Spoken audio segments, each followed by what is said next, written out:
¿Cómo es la vida cuando te dedicas a la ciencia? Esto es Expreso de Ciencias, una charla con retos, logros y grandes revelaciones de la mano de expertos que cambiarán tu manera de ver el mundo. Expreso de Ciencias, tu boleto que transforma la ciencia en una aventura.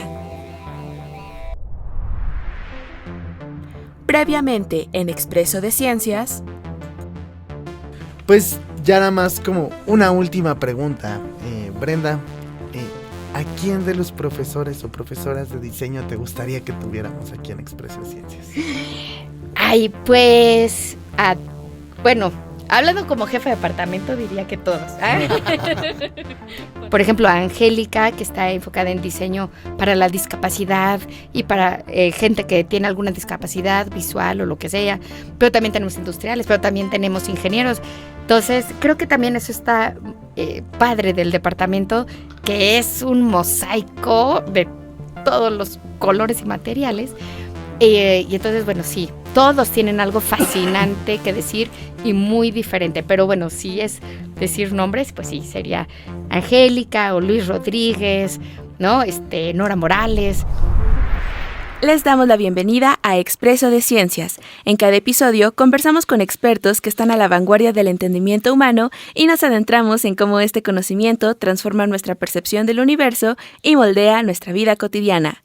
Grabando desde la UAM Coajimalpa, nos da mucho gusto que nos acompañen en cabina como entrevistador invitado el doctor Gabriel Pérez Pérez, del Departamento de Ciencias Sociales. Hola, un saludo al auditorio. Bienvenido. Ya la conocen, entrevistadora, maestra Brenda García Parra, del Departamento de Teoría y Procesos del Diseño. Hola, muchísimo gusto en saludarles y en participar en este capítulo. Saludos a nuestros escuchas, soy su conductora Ana Karen Fuentes Ortega y nuestra invitada de hoy es maestra en diseño de información. Si queremos acercarnos a su trabajo, debemos pensar en visualización de datos espaciotemporales, las narrativas visuales y los métodos de diseño participativos para la gestión del conocimiento y la innovación.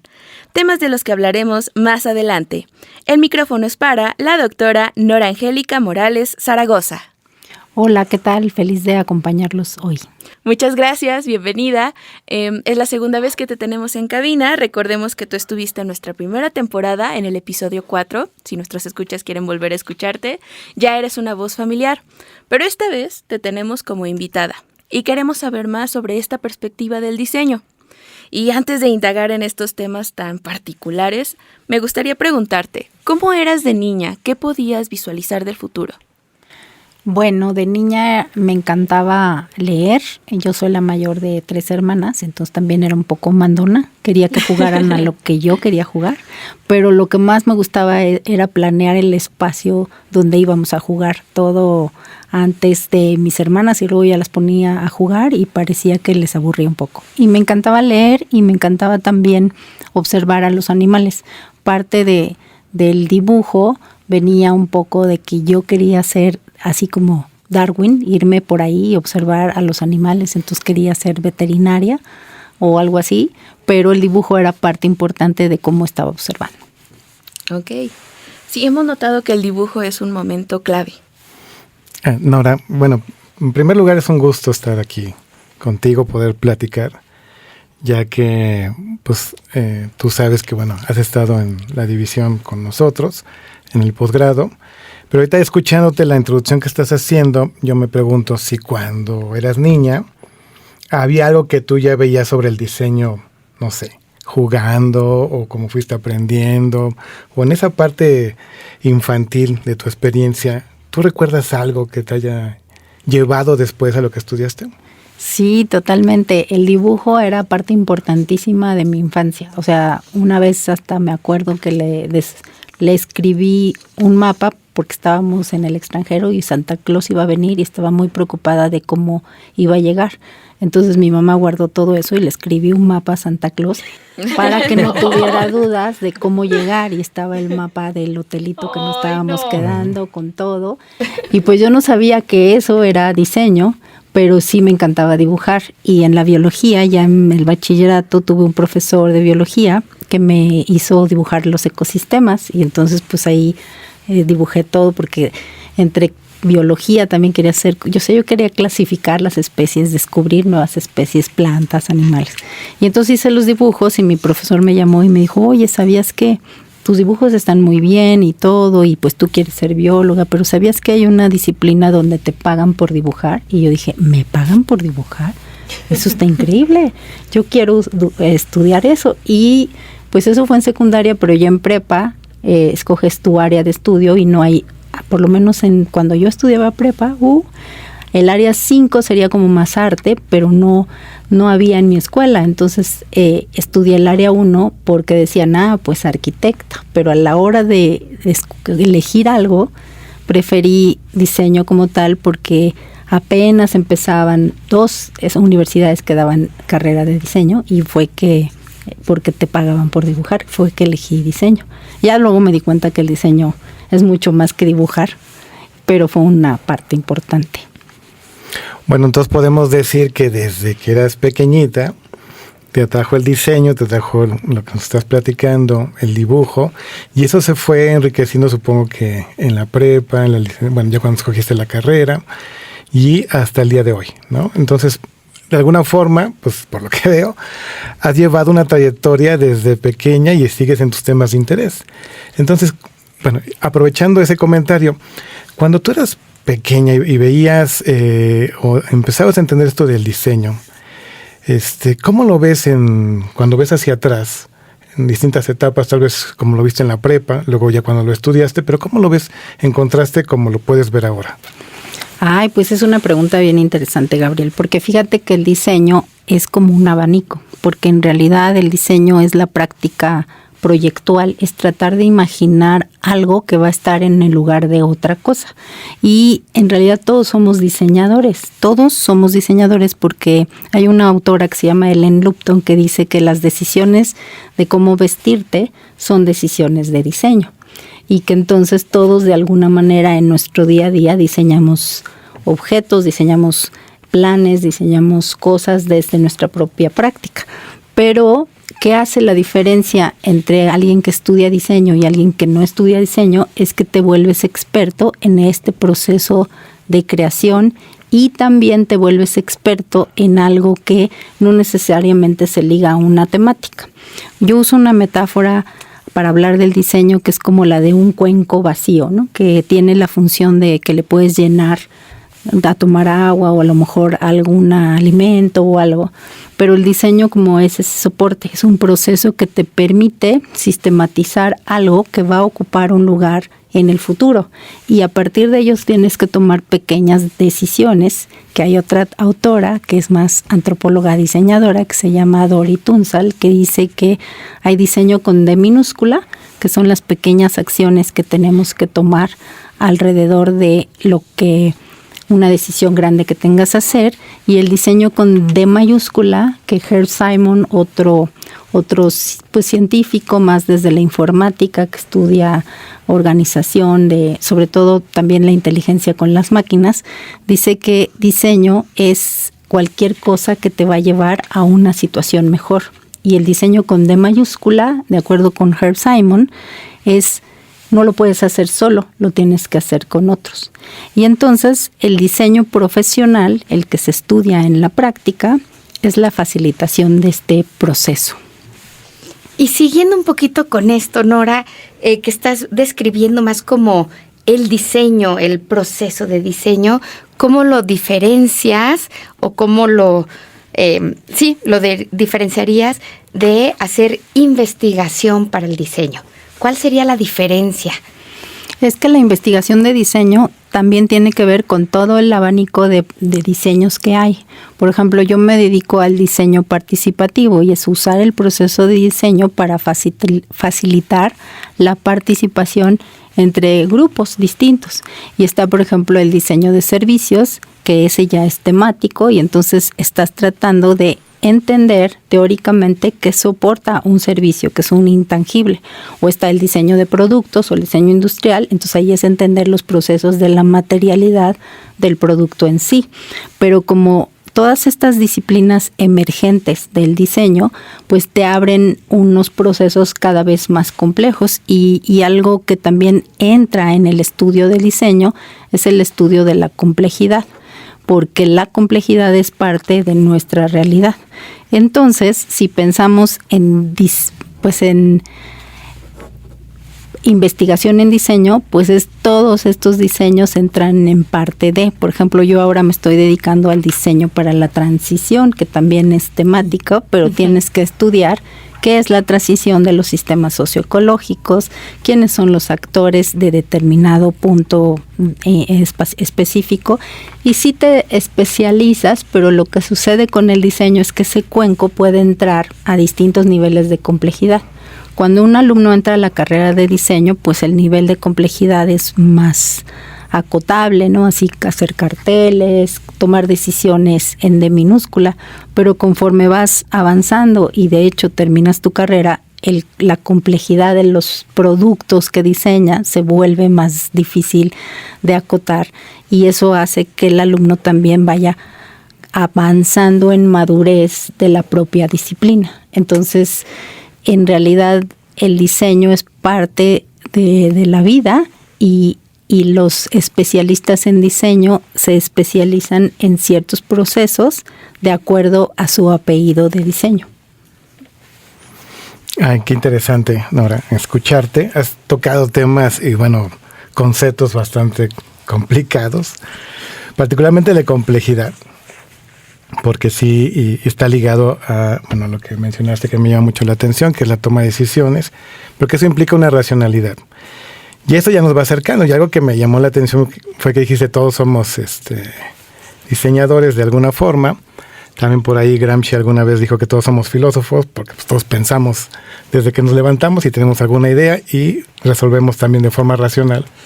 Y entonces ahí se entremezcla la forma de racionalizar, decidir y la complejidad del mundo en el que vivimos. Entra todo este aspecto del diseño, pero también la forma en la que queremos ver esa realidad en la cual estamos metidos. Y ahora que mencionas esto del diseño para la transición, pues eso me lleva a otra pregunta. Te escuchaba cuando te estabas presentando que te habías acercado, te interesaban los temas espaciotemporales. Y tú sabes que la dimensión espacio-temporal se liga tanto como con aspectos de la física como con aspectos filosóficos de definir qué es el tiempo y el espacio. ¿Cómo ves tú esta transición del diseño hacia esos temas que son tan complicados y tan complejos? Y algo que mencionabas que me gustó mucho fue que un diseñador no hace las cosas solito, sino las hace con alguien más, de forma colectiva. Y eso es muy interesante para nuestra universidad porque tratamos de formar alumnos que no estén aislados, sino que puedan integrarse a un mundo en el cual puedan colaborar junto con otros y puedan cambiar o ser profesionistas de algo que puedan contribuir hacia el desarrollo de sus disciplinas o de la investigación o a lo que se dedican.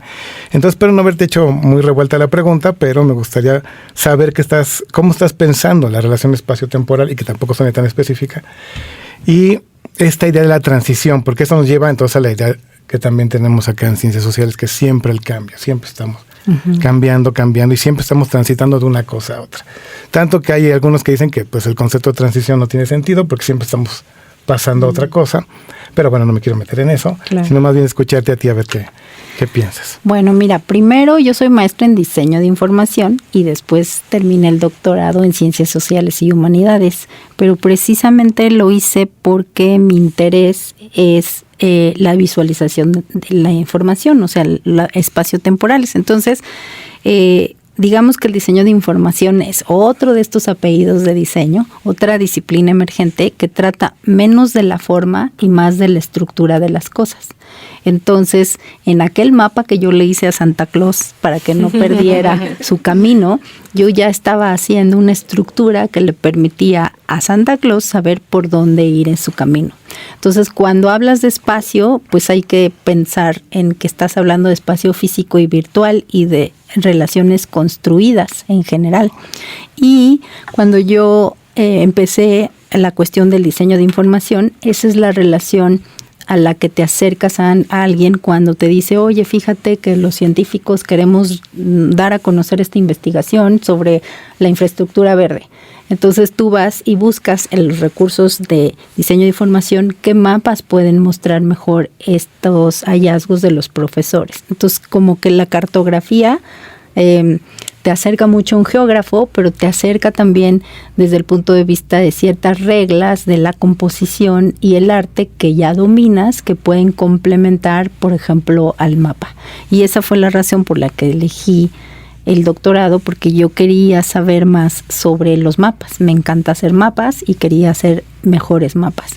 Y al acercarme a las ciencias sociales, que en sí también ponen en el lente así como crítica e importante de qué es un mapa, de algo de representación que no le puede pasar a una diseñadora, me pasé a la teoría post-representacional del mapa, donde ya no se ve al mapa como representación, sino a la práctica del mapeo.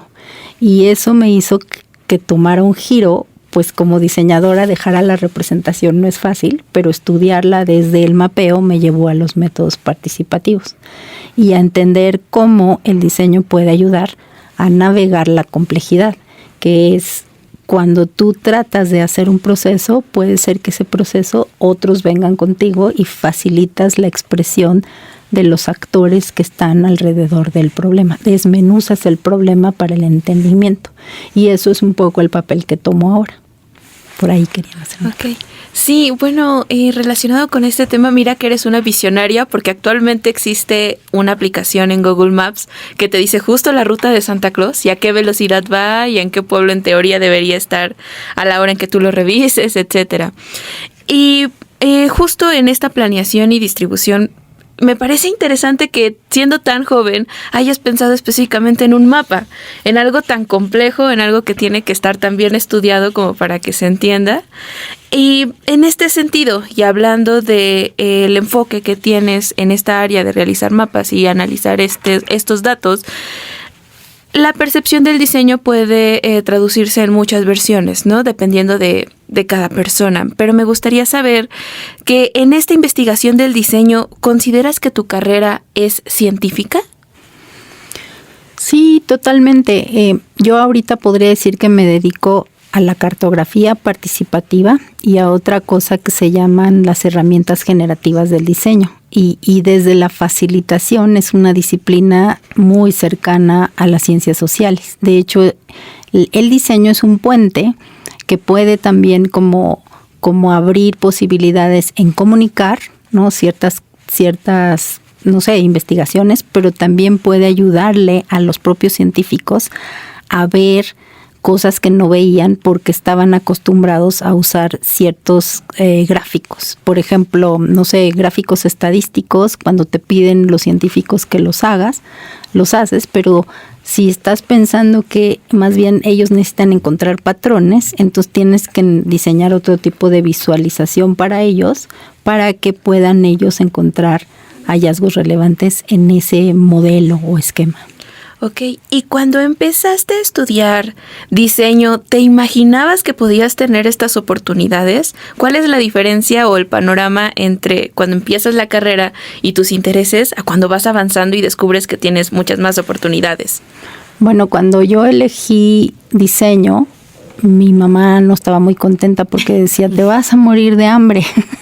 ¿Cómo diseño? Porque en ese entonces veíamos diseño solo como diseño de carteles o de libros o de algo así, diseño gráfico. Y conforme fui avanzando, cada vez fue más difícil comunicar qué estaba haciendo. Por ejemplo, diseño de información, las amigas de mi mamá me decían, diseñas los noticiarios. Y yo, no, pero podría, es muy difícil. Entonces sí hubo un cambio, ¿no? de pensar y entrar a la carrera como voy a dibujar o en el caso actual de los alumnos, muchos voy a animar algo. Cambias y vas viendo que el diseño como proceso sirve a otros, ¿no? Y entonces en ese momento te vas metiendo a más. Pero si nos regresamos a que yo quería ser bióloga para clasificar todas las especies, pues al final en lo que he encontrado ahora sí hay alguna manera sí entiendo cuando hay gran diversidad dentro de la complejidad, debes de entenderla desde muchos puntos de vista. Entonces la exploración de visualizaciones del espacio no es una, tiene que ser muy amplia y eso permite que distintas personas conozcan o desmenucen o deconstruyan una realidad. Y también ahí es importante porque tienes que usar muchos puntos de vista y facilitar esos puntos de vista y entender qué es lo que la persona que no sabe siente al no entender.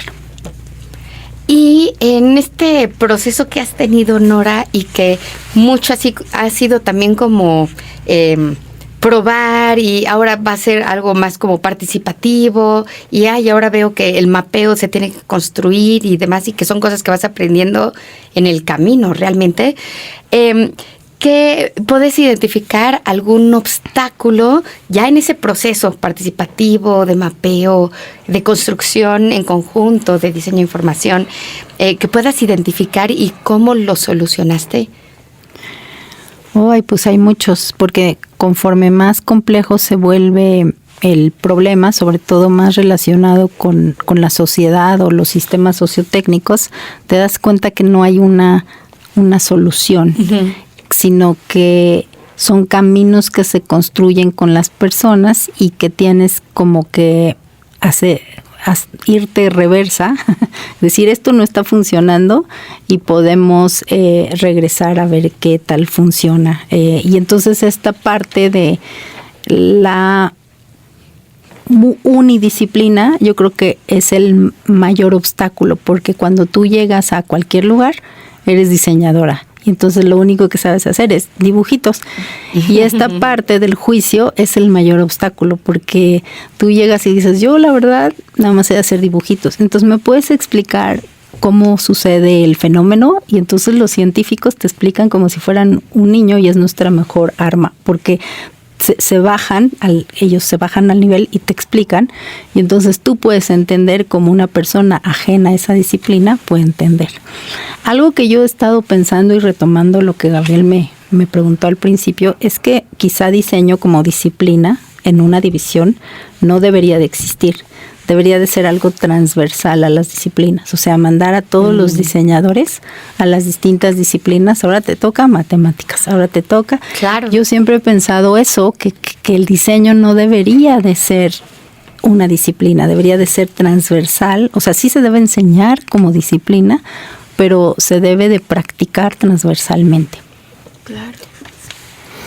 Nora, aprovechando este último comentario sobre la idea de que el diseño debe ser transversal, yo venía pensando en algo que te quiero preguntar, y bueno, eso tiene relación con algo que el auditorio no sabe, pero Nora ha estado participando en la formación de una maestría de estudios del futuro con unos colegas de la División de Ciencias y Humanidades, y ahí creo que se puede ver bien la multidisciplina y la transversalidad que debe tener el diseño. Entonces yo te quiero preguntar, en esto que han estado trabajando este grupo de colegas, ¿qué aporta o cómo crees que debe de aportar el diseño hacia los estudios del futuro? ¿O qué hay que traer del diseño para los estudios del futuro y esta maestría que están ustedes configurando? Ay, qué bien que tocaste ese tema, porque es muy interesante. Pues para mí el diseño es una práctica hacia futuro, porque tienes que imaginar algo que no existe y quizá recrearlo para ver o probarlo en el futuro. Entonces siempre estás anticipando algo que no existe, y luego los problemas vienen cuando hay que cobrarlo, porque normalmente estás hablando de soluciones y esas soluciones van a estar en un momento futuro. Entonces, cuando yo me involucré con la Cátedra de Futuros de la UNESCO, que es parte de importante que nos dieron aquí en la UAM Coajimalpa, pues vi toda esta posibilidad, no tanto en la parte prospectiva o de los números, que sí son importantes, sino en el fomento de la creatividad, porque tenemos una barrera que no nos permite imaginar un futuro, porque por ejemplo, las películas, pues todo lo que se dice, el cambio climático, apuntan a que vamos al desastre y al caos. Y yo creo que si cambiamos nuestros imaginarios y pensamos en posibilidades que no es que vayan a pasar, sino se amplían para poder imaginar más allá de lo que normalmente nos dicen las películas y demás. Es algo súper potente que te ayuda, si tienes una imagen común hacia donde quieres ir, lo sabemos todo desde el branding o la identidad gráfica. Si tú tienes una visión, un símbolo que te une y te cuenta una historia en la que tú crees, pues vas a llegar mejor a colaborar hacia ella, ¿no? Y ahí también se liga con otra parte que son las narrativas, que también pertenece a un grupo de investigación de los estudios de la imagen, la cultura y el sonido, que es cómo construyes estas narrativas que te van a llevar a antes. Entonces, la maestría, de hecho son dos, porque hay una que se está haciendo al mismo tiempo en Azcapotzalco, en la que yo colaboro también, que es la maestría en diseño para la transición y la maestría de futuros. Tienen mucho que ver porque tendrían como un tronco común y después ya tendrían el desarrollo específico de los estudios de futuro y de la transición socioecológica. Entonces, pues estoy muy contenta porque sí, el futuro es algo que todo el tiempo estamos hablando ahora ya a partir del COVID y toda nuestra realidad, cómo poder construir un futuro con otros, ¿no? Eso sería. Muy bien, muchísimas gracias, Nora. Y bueno, si después tenemos más tiempo, me gustaría que nos platicaras, pero eso más adelante, si tenemos tiempo, de algo del pasado en donde esta posibilidad de visualizar, de identificar escenarios y cómo lo pongo en cuestión de símbolos de diseño de información, que fue cuando en tus principios laborales trabajabas, o bueno, si hay tiempo ahorita, pues de una vez lo comentamos.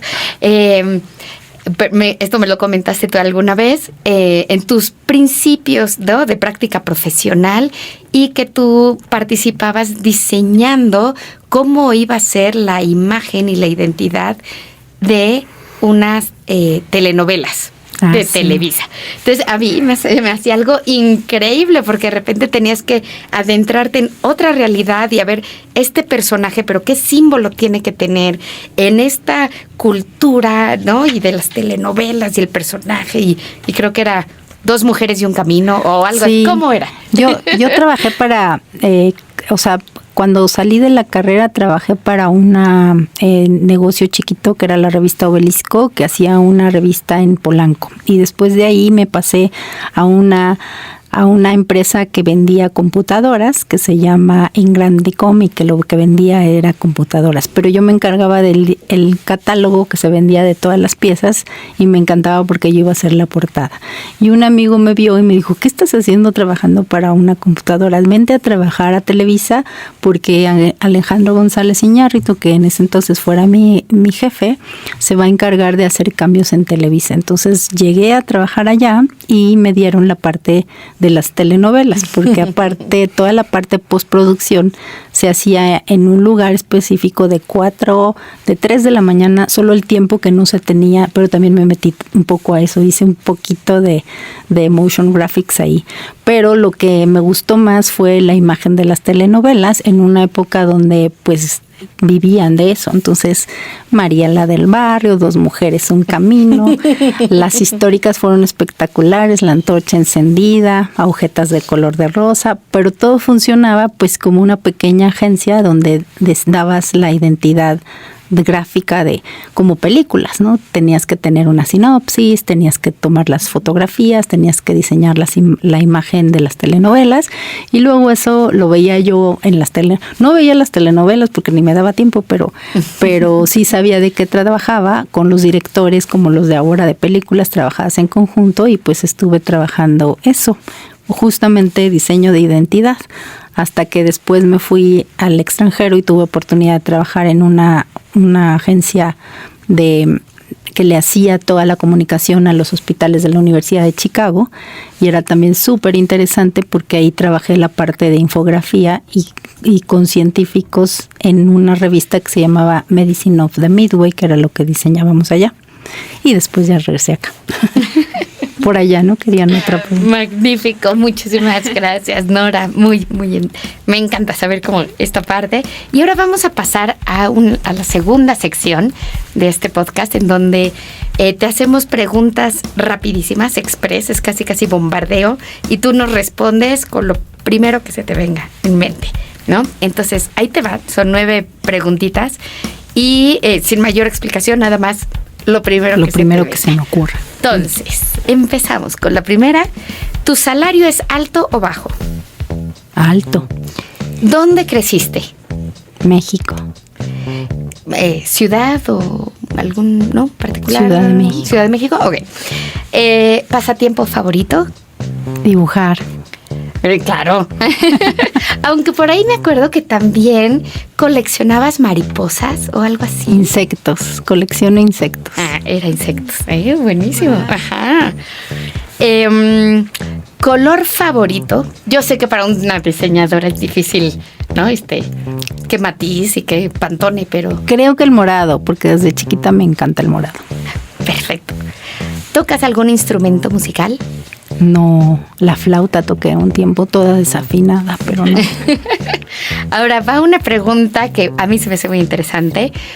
No es tu libro favorito, sino ¿cuál es tu portada favorita del libro? ¿Cuál ha sido? Mi portada favorita. No recuerdo portadas favoritas. No, pero libros sí, el diario de Ana Frank. De tus favoritas. Y ya no me acuerdo cómo era la portada. Depende de la editorial también. Sí. ¿No? Ajá. ¿Cantante o grupo favorito? Hay uno inglés que se llama Everything But the Girl. Uy, ese es de mis tiempos, sí. Y los vi en persona en Chicago. ¿Y qué tal? Súper. Uh-huh. ¿Tienes algún talento oculto? Es que nadie sepa, pero, ¿no? Yo soy buenísima en esto. Yo no soy tan buenísima, pero me encanta jugar tenis. ¿A poco? Ay, luego echamos un partido. Sí. ¿Tú no juegas, Gabriel? Tenis no, pero jugamos. ¿Jugamos? Sí, Esa es la reta. Es padre, sí. Y por último, en una sola frase, es muy difícil esta pregunta, pero así lo más sintetizado que se pueda. ¿Qué significa la creatividad para ti? Uh-huh.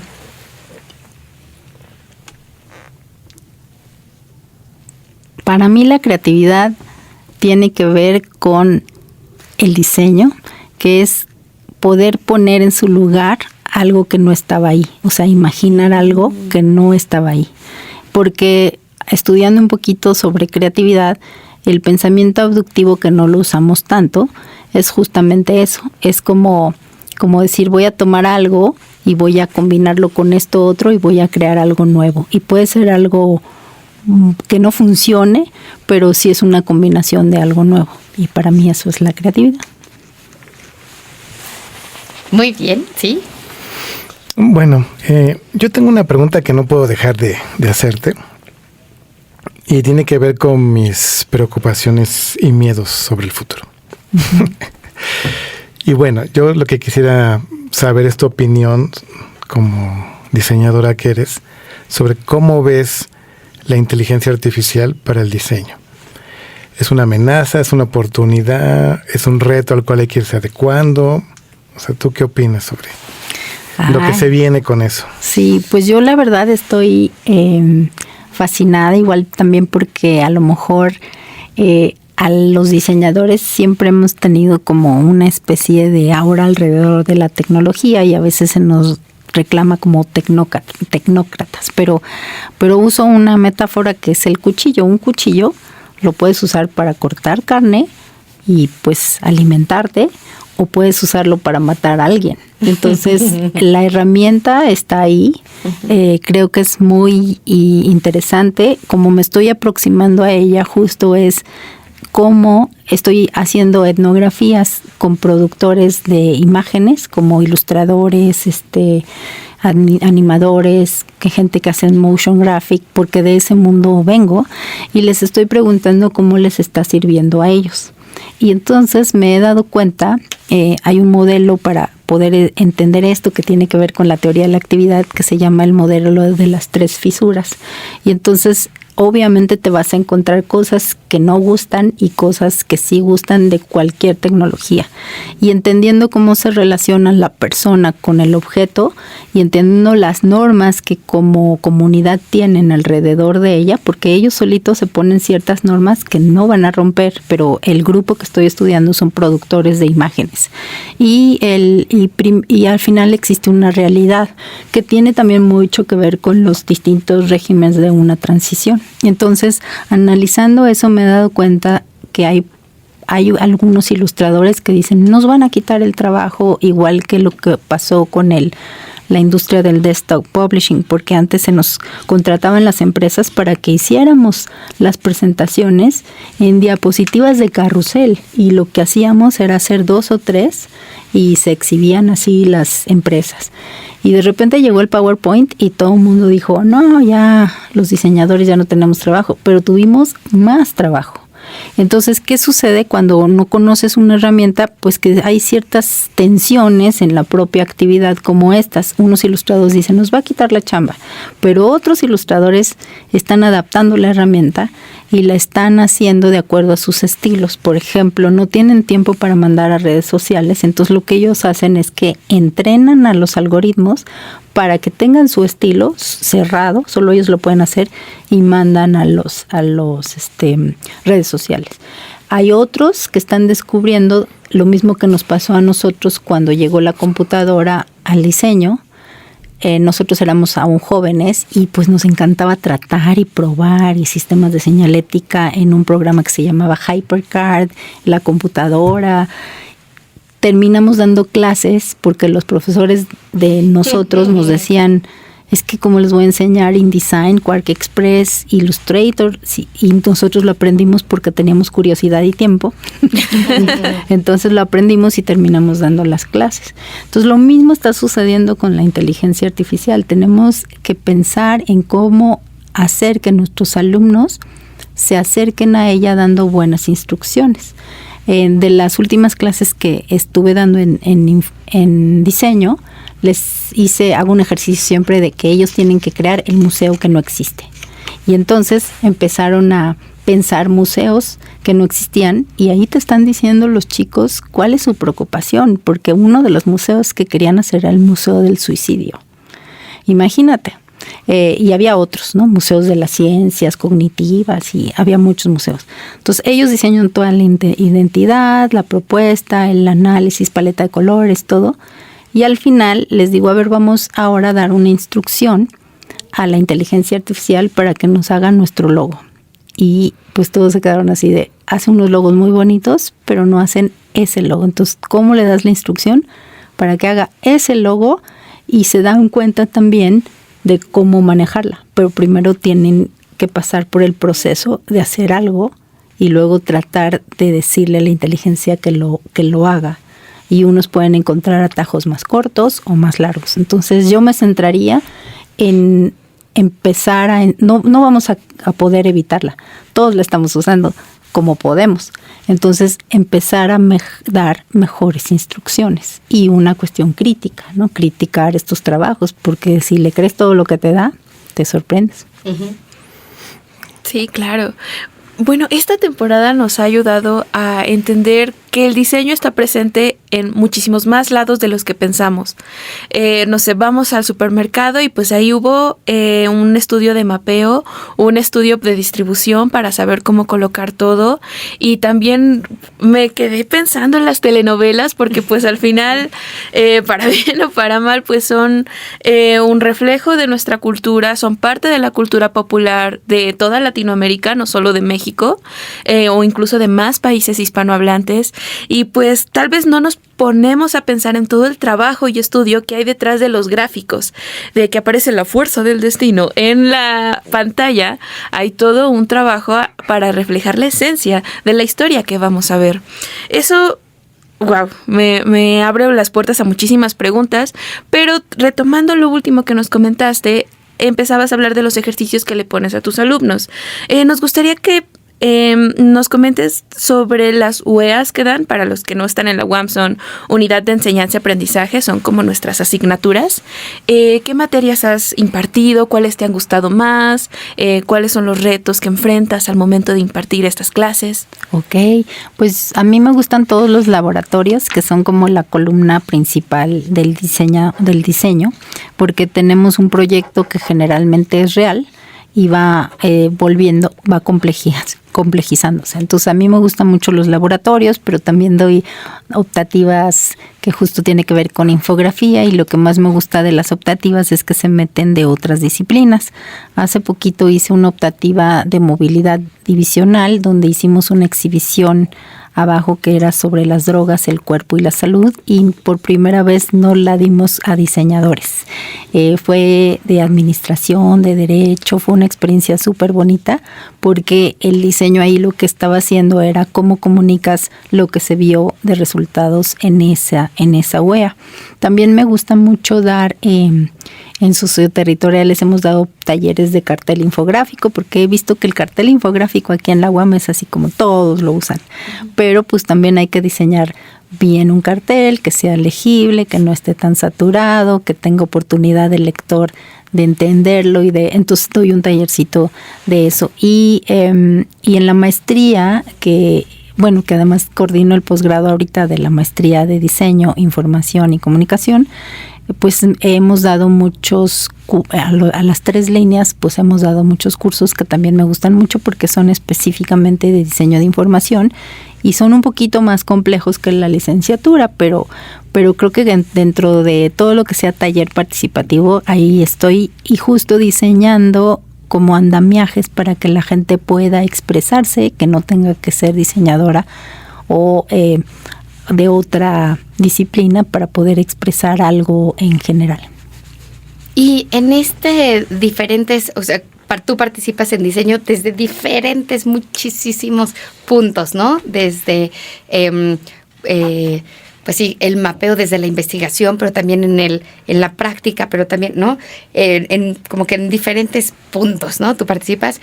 ¿Cómo encuentras inspiración y generas ideas, sobre todo para tu investigación? Pues leo, por ejemplo, ahora en una investigación que estamos sobre daño tóxico por asbesto, que estoy haciendo con Laura Quirós, de un proyecto con ACID. Ahí, por ejemplo, el problema del asbesto es muy complejo y me va a tomar otro podcast hablarles de eso.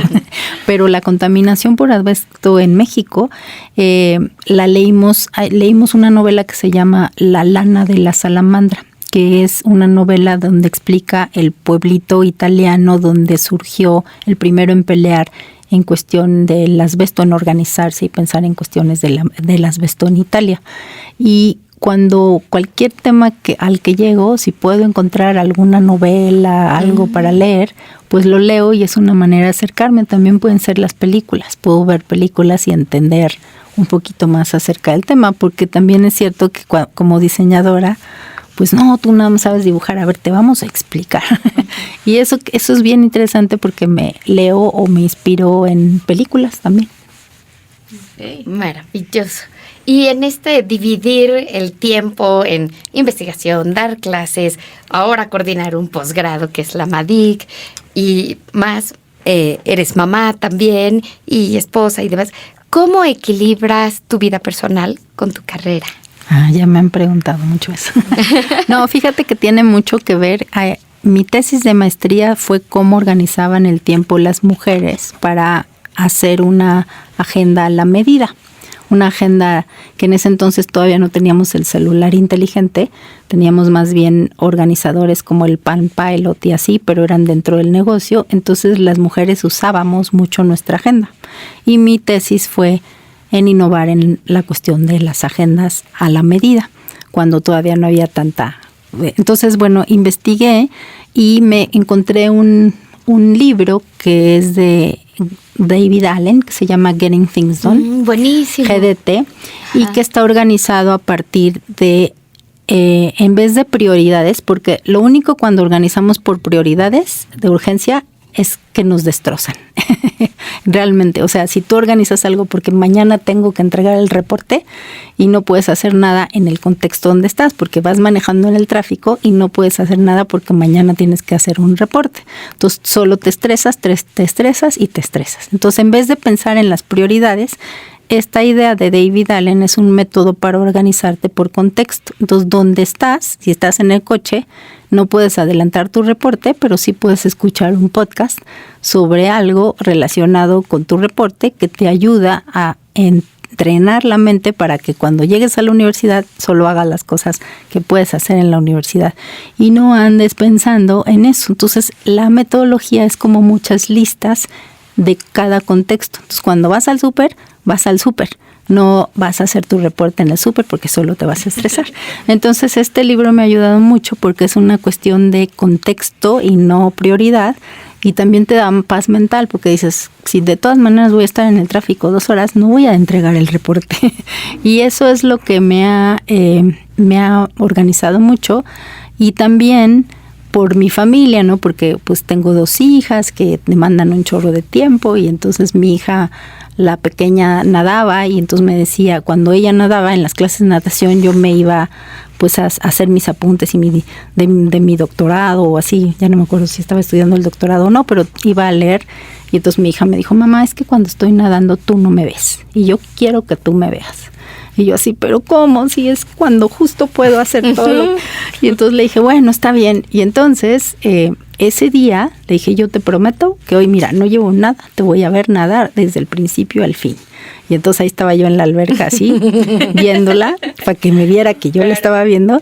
Y al final nunca jamás volteó. O sea, el hecho de que yo le dije que iba a estar ahí con ella ese día, ella lo dio por sentado y nunca me volteó a ver. Y yo decía, casi que me tomo una foto.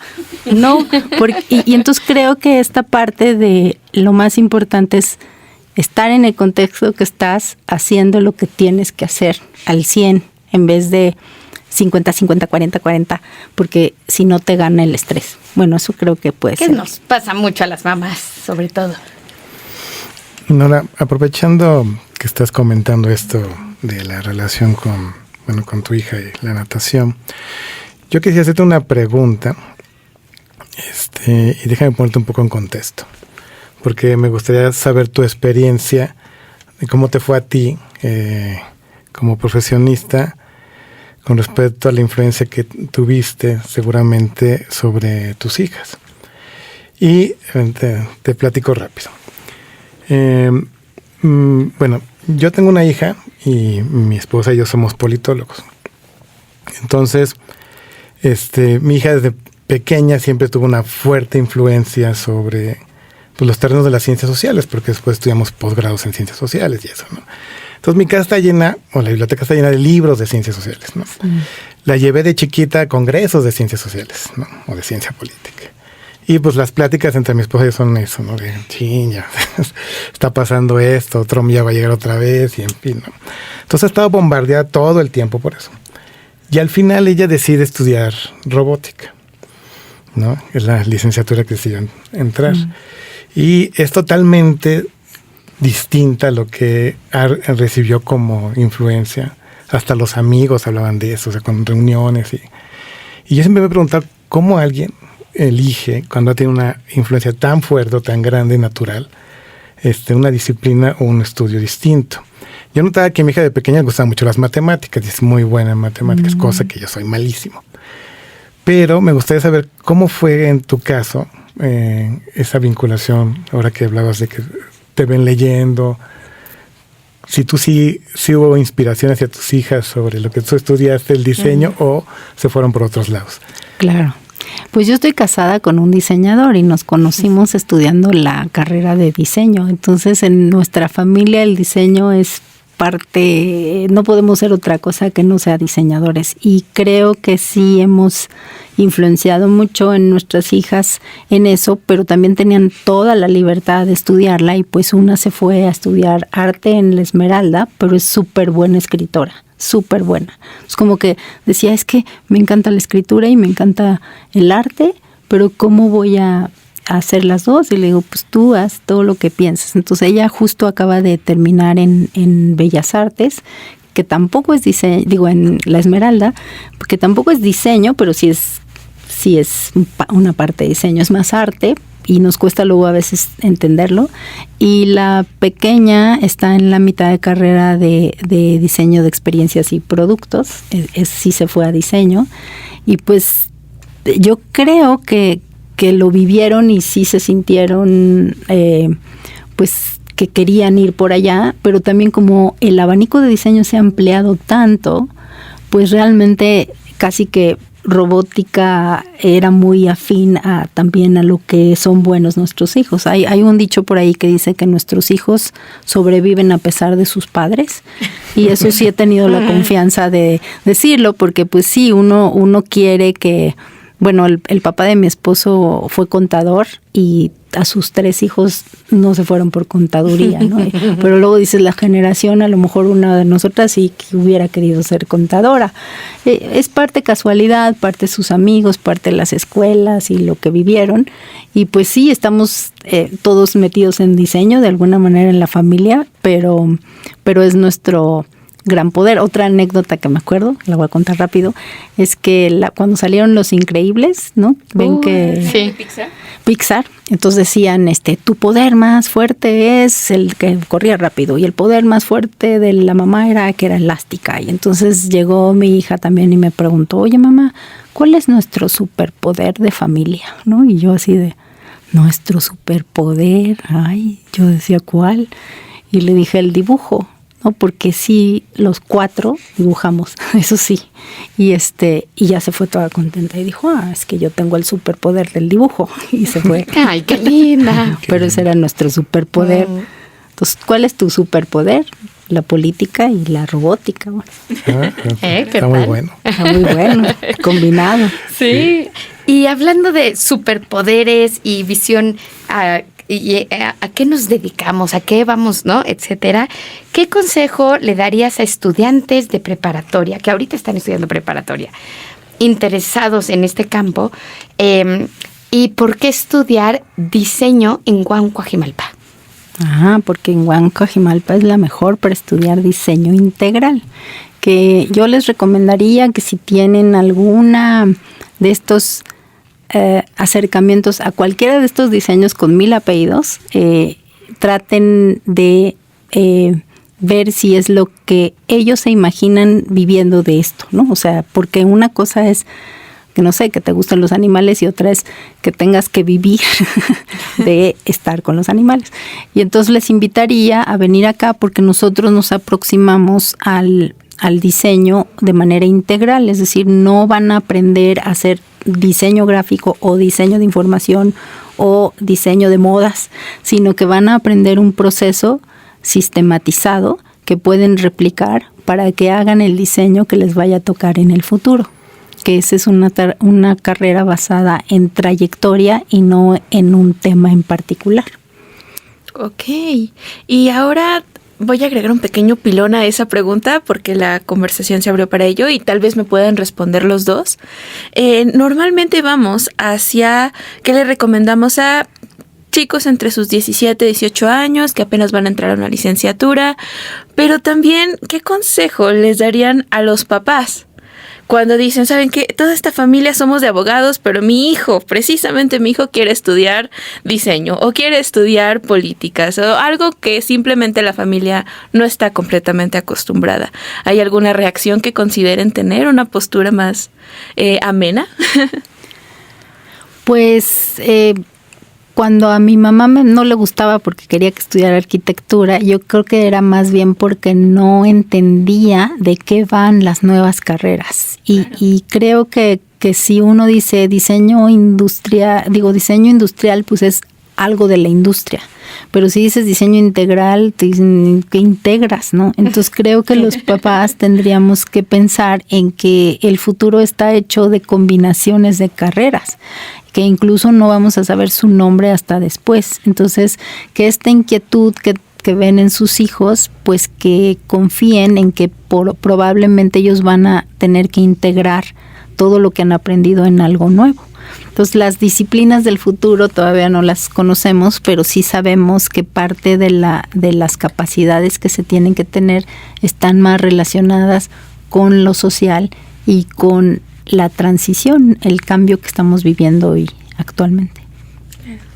Sí, bueno, yo estudié ciencia política y como dice ahí es ciencia, ¿no? y a veces cuando me hace esta pregunta que había yo, si tu disciplina es ciencia, pues por lo menos mi título dice que ahí sí soy científico. Pero yo estudié ciencia política hace muchos años y realmente han cambiado muchísimo las cosas. Entonces, aquí en la UAM Coajimalpa no tenemos una carrera como tal de política, sino tenemos unas carreras que de distintas perspectivas abordan la política.